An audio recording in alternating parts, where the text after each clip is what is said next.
ọjọ́ Olókine ìyẹn Olókine Day ó jẹ́ ọjọ́ pàtàkì tí tàgbàtèwe ìlú Ojowo ní Ìjẹ̀bú Igbó máa ń kóra jọ pọ̀ láti dúpẹ́ pé orí kádún tí wọ́n sì tún máa ń gbìmọ̀ pọ̀ láti ṣe ohun pàtàkì ohun gbòógì fún ìlọsíwájú àti ìdàgbàsókè ìlú Ojowo tó jẹ́ ọ̀kan pàtàkì lára Ìgbò ní Ìjẹ̀bú Igbó.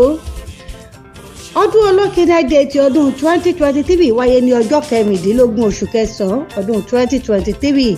nínú ọgbà ilé ẹ̀kọ́ Ìjẹ̀bú Igbó Girls Grammar School Ojowo ní dédé agogo 10 òwúrọ̀. Ọ̀pọ̀lọpọ̀ àwọn orí adé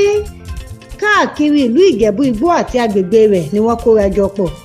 láti bá kábíyèsí aláyélúwà ọba Abdulrasheed Àbáyọ̀mí Bánjọ orílẹ̀ oríṣẹ́ wà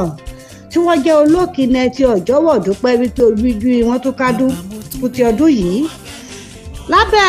àkóso kábíyèsí aláyélúwà ọba Lawrence Jaiye ọba Adébàjò Ojúrómi kẹrin tí wọ́n jẹ́ orímolúsì ti ìlú Ìjẹ̀bú Igbó.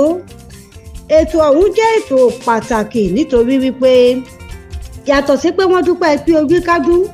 wọ́n tún ṣe ìkójọpọ̀ owó láti lè kọ́ gbọ̀ngàn pàtàkì àti ibi ìgbàlejò pàtàkì gẹ́gẹ́ bí ọmọ Ojowo fún Ojowo ìyẹn Ojowo Community Palace and Multipurpose Hall and Event Center.